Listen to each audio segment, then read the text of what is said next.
Kalau orang beriman, pasti dia orang baik. Nah sekarang cek, sudah baik belum? Jangan tunjuk orang. Kalau satu menunjuk begini, 4 itu kembali ke kita. Tunjuk diri kita masing-masing dulu. Ya, kembalikan pada diri kita.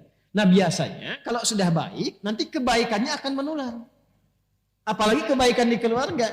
Kalau ayah baik dapat rezeki, nanti anak dapat bagiannya. Sebaliknya anak disiapkan baik, ayah bisa dapat bagian dari rezeki anaknya. Itu ada dasarnya di Quran surah ke-17 Al-Isra. Tulis aja dulu. Ayat 31 dan Quran surah ke-6 ayat 151. Alhamdulillah. Quran surah 17 ayat 31. Sudah? Wala taqtulu auladakum khasyata imlaq, ada? Baik, itu Quran surah 17 Al-Isra ayat 31. Nanti kebalikannya Quran surah ke-6 ayat 151. Sudah? Nah, catat aja dulu. Catat dulu ya. Nanti ada ayat dalam Al-Quran memberikan kesan begini, petunjuknya. Nahnu narzuqukum wa iyyahum dan nahnu narzuquhum wa iyyakum. Ada rezeki yang Allah titipkan lewat orang tua, nanti nyambung ke anak. Ayah bekerja, anak dapat bagiannya. Nanti kalau ayah mendapatkan pekerjaan itu dengan cara yang baik, kebaikannya nular ke anak. Dan gak sampai di anak, kadang sampai ke cucu, ke cicit. Pernah dengar Al-Imam Asy-Syafi'i, bintang ulama di zamannya, gurunya Imam Ahmad bin Hanbal, muridnya Imam Malik rahimahullahu ta'ala, Imam Asy-Syafi'i. Ya, dikenal luas luar biasa. Kitabnya Masya Allah, sampai sekarang mazhabnya menyebar. Ketaatannya sangat luar biasa. Kan nama aslinya bukan Syafi'i, nama aslinya Muhammad bin Idris. Bapaknya Idris. Asy-Syafi'i itu kakek ke atasnya. Kakeknya orang soleh, orang taat, alim. Hartanya didapatkan baik, rizkinya bagus. Berdoa minta kemuliaan pada Allah. Yang jadi siapa? Cucunya. Generasi kemudiannya. Jadi orang tua yang bekerja sekarang dengan cara yang baik, rizki yang baik, dan dia berdoa, ya Allah, jadikan di antara anak saya ada anak yang ahli Quran, ahli hadis, anak yang saleh. Wasilah doa itu yang mungkin mengantarkan, boleh jadi di anaknya, boleh jadi cucunya. Yang berdoa mungkin gak hafal Quran, tapi wasilah doa dan harta yang halal itu yang sampai pada anak, itu yang menjadikan anak sukses. Disekolahkan di tempat yang baik, lahir nanti cucu. Cucu ini yang ternyata pecinta Quran. Dan cucu itu menjadi ahli Quran. Boleh jadi bukan karena ikhtiarnya saja. Mungkin 30%, 70%-nya doa kakeknya.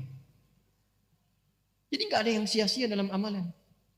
Sebaliknya, keburukan yang dikerjakan oleh orang tua, sepanjang masih ada anak yang diasuh, itu hati-hati. Anak bisa mendapatkan bagian buruknya. Walaupun di akhirat hisabnya masing-masing, di dunia dampaknya sampai. Ya, makanya saya itu sering katakan, tolong para ayah, para ibu, bertutur yang baik. Berperilaku yang baik. Kalau ingin berbuat yang tidak baik, atau terfikir atau digoda oleh orang lain, diajak berbuat yang tidak baik, tolong ingat dulu anak-anaknya. Karena kalau orang tuanya terkena keburukan, anaknya itu yang kadang kena dampaknya. Bapaknya yang korupsi, anaknya yang dibully. Betapa banyak anak-anak sekarang malu, takut untuk sekolah. Karena ketika dia berangkat sudah disebutkan anak koruptor ya, anak koruptor ya. Kamu anak pembunuh ya, kamu anak perampok ya. Makanya berpikir dulu kalau ingin berbuat maksiat. Pikir dulu keluarga. Makanya ibu ingatkan bu kalau ayahnya itu berangkat. WA tuh, jangan cuma pasang status terus. Ingatkan. Pak ingat ya anak-anak ya Pak ya. Insya Allah kami bisa tahan lapar. Tapi kami nggak bisa tahan panasnya neraka Pak. Ya memang hari ini panas banget Maya, apalagi di neraka. Bisikin. Bisikin. Anak-anak kita tuh di TK udah dilatih tuh. Untuk membisikkan ke orang tuanya. Ya bisikin kebaikan-kebaikan. Insya Allah kalau terus diingatkan tuh terjaga. Terjaga. Ada dulu orang-orang soleh begitu. Jadi kalau setiap suaminya kerja, istrinya membisikkan. Seperti tadi, terjaga dia. Dan potensi maksiat itu tinggi. Apapun itu bisa terjadi. Karena setannya kan terus menggoda. Jelas? Nah, ulaika lahumul amnu wa hum muhtadun. Kalau kita benar, maka ketenangan diberikan kepada jiwa, dibimbing setelah itu. Kalau sudah benar mendapatkan ini, perhatikan, catat kalimat ini baik-baik ya. Apapun yang Anda mintakan dalam kehidupan, sepandang Anda sudah beriman benar, itu dikabulkan oleh Allah. Sepanjang ada maslahat di dalamnya. Minta apa saja, minta kedudukan dikasih. Dan tidak nanggung, kadang-kadang tinggi betul. Ya, kenapa? Karena Anda punya maslahat di situ. Sudah pandai mengatur. Termasuk harta. Tapi kalau belum sampai ke tingkat itu disesuaikan nanti. La yukallifullahu nafsan illa. Jangan sampai jadi beban. Bukan gak diberi, tapi disesuaikan. Ya Allah, saya itu udah tahajud. Saya juga udah baca Quran dan menghafal. Tapi kenapa saya minta mobil belum dikasih juga? Motor dulu. Motor aja belum bisa kamu kelola dengan baik. Nanti kalau sudah jadi mobil, datang mobil, sifat bisa berubah. Udah gak bisa buka pintu mobil. Halo? Ya, waktu naik angkot kan sodakoh. Begitu sudah punya mobil agak bagusan dikit gak bisa buka pintu kan sebelum dibukain. Ya? Hah? Ini baru punya motor udah keliling-keliling komplek kan? Ya, Assalamualaikum, ayo Pak ke masjid. Padahal cuma pengen ngasih tahu nih motor saya. Gitu. Ya, hati-hati. Belum dilantik udah nyebar kartu nama. Kan? Taunya beda. Salah tulis gitu ya. Salah lantik. Ini kalau sudah ada iman tuh semua kelihatannya biasa. Harta biasa. Nggak ada bedanya. Antara terlihat banyak dengan sedikit. Nggak ada. Yang ada dalam hati itu bagaimana mengelola titipan ini supaya tidak berat ketika berpulang. Selalu begitu. Dan itu enak. Nggak ada beban pada akhirnya. Nggak ada beban demi Allah saya katakan. Nggak ada beban. Anda tuh melihat 1 juta dengan 1 miliar. Sama aja. Kertas. Sama aja kan. Antum tuh tahu. Sama aja. Nggak ada bedanya. Ya, dan pada akhirnya sudah usang juga. Jadi problemnya cuma begini. Itu 1 juta dengan 1 miliar. Sama-sama habis juga kan. Sama-sama hilang ya. Saya tuh kadang suka begini. Saya suka heran tuh. Kadang-kadang mau senyum sendiri. Takut dikira orang aneh. Tapi ini perkara emang patut disenyumin. Orang berangkat gelap. Kerja, capek begini. Mencari sesuatu yang mau habis. Mencari sesuatu yang habis. Ya. Berangkat. Bahkan kadang ada yang berkelahi, ada yang berselisih. Memperebutkan sesuatu yang hilang. Ya, yang kalau dimakan keluar jadi kotoran.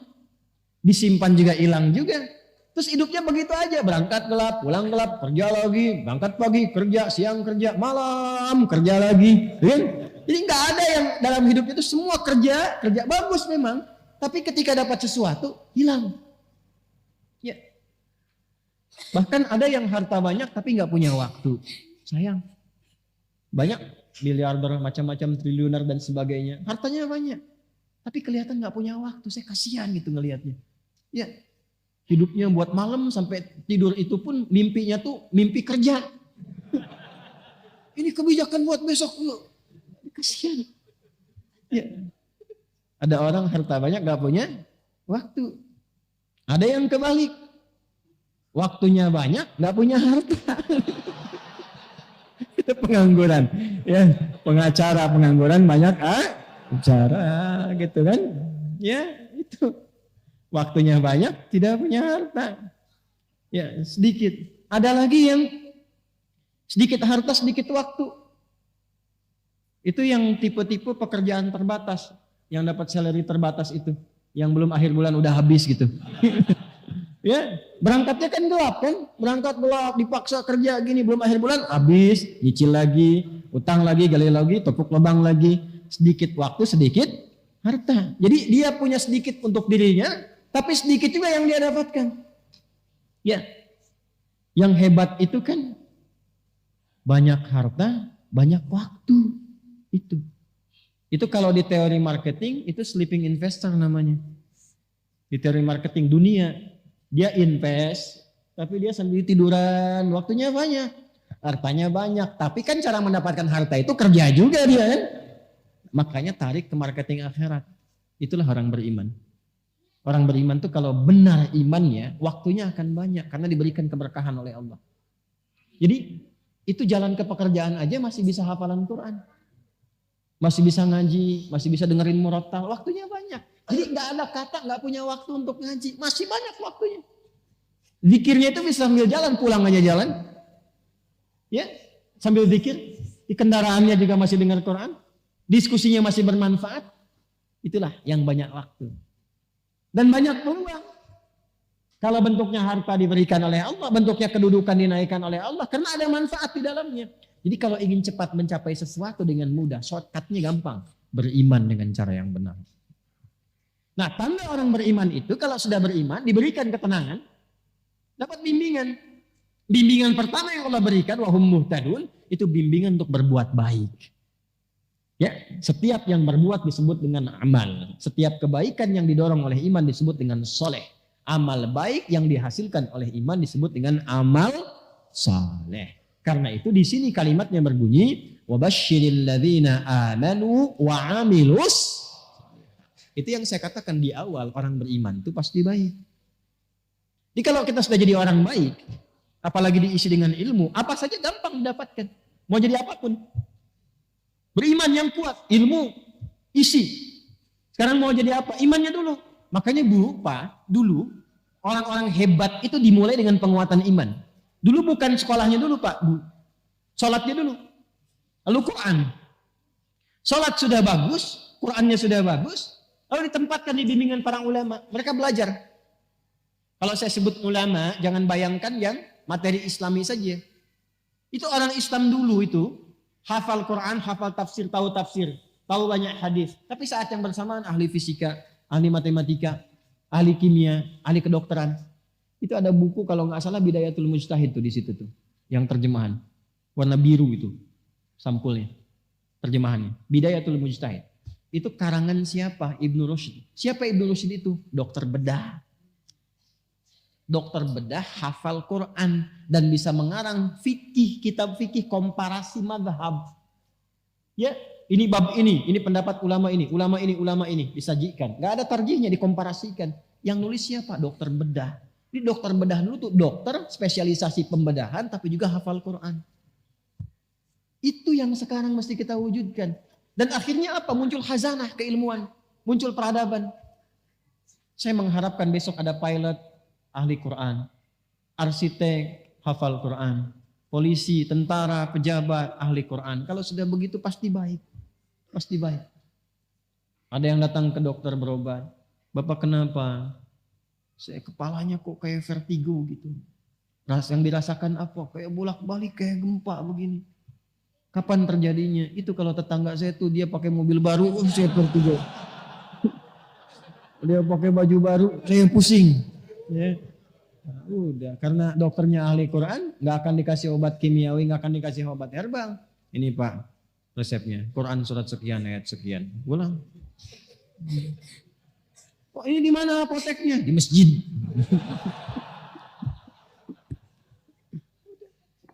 Ini begitu, lebih cepat gitu.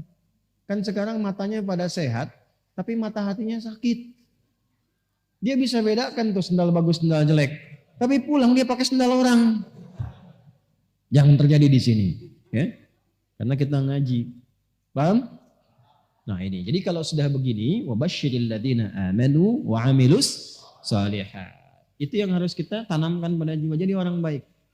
Tapi kebaikannya diisi oleh iman. Nanti kalau sudah konsisten, Allah akan tambahkan nikmatnya. Dan gak usah repot-repot. Mau masuk ke kampus bagus, nanti Allah tunjukkan. Mau dapat jabatan promosi, gak usah pakai rumus-rumus yang maksiat. Nyogok ini, itu, macam. Nanti ditunjukkan sendiri. Tiba-tiba datang orang baik, tiba-tiba datang komandan baik, dikasih referensi, tiba-tiba pimpinan mengarahkan. Bisa terjadi. Allah itu kalau sudah menetapkan seorang hamba baik, ditemukannya dengan yang baik lagi. Baik dengan baik terus. Dan menebarkan aura kemuliaan. Dan bisa menerima di posisi apa Allah tempatkan. Jadi cara berpikirnya begini. Allah kasih ini berarti yang diinginkan ini. Alhamdulillah ditempatkan di sini berarti harus ada kebaikan di tempat ini. Kalau dia sudah khatam nanti dipindahkan. Begitu cara berpikirnya. Jadi nggak sibuk nyari ini nyari itu, capek sendiri. Ya pulang ke rumah juga yang di rumah nggak dapat kebagian berkahnya. Ya berkah waktu, berkah kasih sayang, berkah perhatian, berkah macam-macam. Jelas? Baik. Nanti kalau sudah seperti itu pulang ke akhiratnya pun mendapatkan penerimaan terbaik. Ya, dari hasil amal soleh yang dihasilkan lewat imannya. Penerimaan itulah yang menghasilkan jannah.